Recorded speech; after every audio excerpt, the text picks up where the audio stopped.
नमस्कार। भारत में ना एक डिजिटल क्रांति बहुत ही चुपचाप शक्ल ले रही है। एक तरफ है सरकार की ताकत और दूसरी तरफ एक ऐसी दुनिया जिस पर किसी का कोई कंट्रोल ही नहीं है।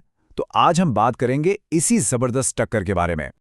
और देखिए, इस पूरी क्रांति के बीच में ना एक बहुत बड़ा सवाल खड़ा हो गया है कि भाई सरकार का डिजिटल रुपया तो आ गया है, तो क्या क्या इसका मतलब ये है कि बिटकॉइन जैसी जो आज़ाद क्रिप्टो करेंसीज हैं उनका खेल अब खत्म? चलिए आज इसी राज से पर्दा उठाते हैं।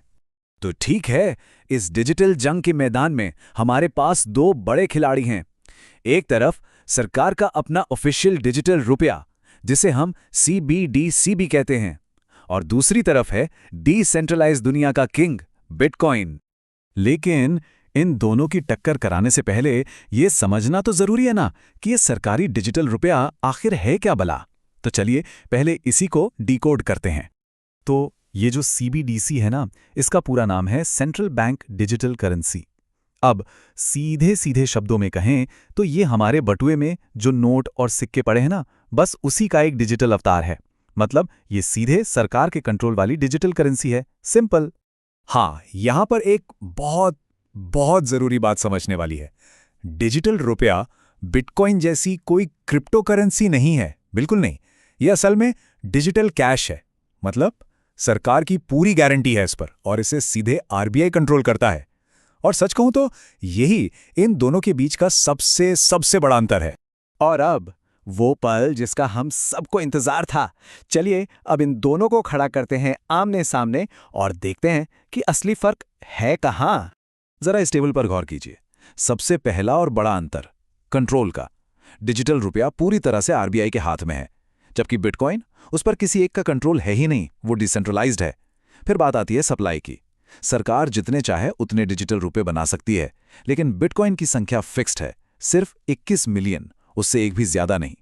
प्राइवेसी के मामले में भी जमीन आसमान का फर्क है। डिजिटल रुपए के हर लेन देन पर सरकार की नजर रहेगी, जबकि बिटकॉइन में आपकी असली पहचान छुपी रहती है। और आखिर में वॉलेटिलिटी, मतलब स्थिरता।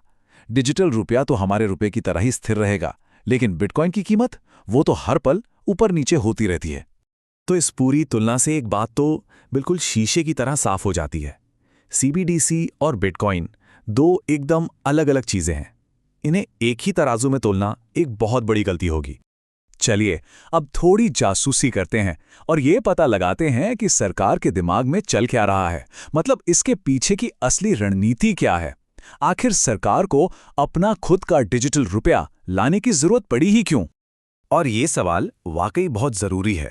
हमारे पास पहले से ही इतने सारे डिजिटल पेमेंट के तरीके हैं, तो फिर एक नए डिजिटल रुपए की क्या जरूरत आन पड़ी? इसके पीछे कई बड़े कारण हैं। पहला, सरकार कैशलेस इकोनॉमी को और बढ़ावा देना चाहती है। दूसरा, इससे विदेशों में पैसा भेजना तेज और सस्ता हो जाएगा। और तीसरा, जो शायद सबसे जरूरी कारण है, वो है काले धन पर लगाम लगाना। सोचिए, CBDC से सरकार को हर एक लेन देन पर नजर रखने की ताकत मिल जाएगी, जो बिटकॉइन की दुनिया में तो नामुमकिन है। तो अब हम पहुंच गए हैं अपने विश्लेषण के आखिरी पड़ाव पर। तो क्या है आखिरी फैसला? क्या वाकई बिटकॉइन का भविष्य खतरे में है? चलिए अपने सबसे पहले सवाल पर वापस लौटते हैं। क्या डिजिटल रुपये के आने से बिटकॉइन जैसी चीजों की जरूरत ही खत्म हो जाएगी? इसका सीधा, साफ और छोटा सा जवाब है नहीं। बिटकॉइन कहीं नहीं जा रहा, और इसकी एक बहुत बड़ी वजह है। और वो वजह इस स्लाइड में बिल्कुल साफ है। इन दोनों का मकसद, इनका पर्पस ही एकदम अलग है। डिजिटल रुपया आपके बटुए में रखे कैश का डिजिटल वर्जन है, जिसे आप रोजमर्रा की चीजें खरीदने में इस्तेमाल करेंगे। वहीं दूसरी तरफ बिटकॉइन को लोग एक इन्वेस्टमेंट की तरह देखते हैं, एक तरह का डिजिटल गोल्ड, जिसे वो भविष्य के लिए बचा कर रखना चाहते हैं।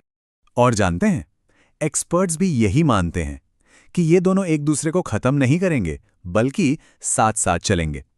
हो सकता है कि भविष्य में हमें एक ऐसा सिस्टम देखने को मिले जिसमें बैंक, ब्लॉकचेन टेक्नोलॉजी और सरकार का डिजिटल रुपया तीनों मिलकर काम करें। असल में ना, ये पूरी बहस दो अलग अलग सोच के बीच की लड़ाई है। एक तरफ है कंट्रोल, जिसका प्रतीक है डिजिटल रुपया, और दूसरी तरफ है फ्रीडम यानी आजादी, जिसका प्रतीक है बिटकॉइन।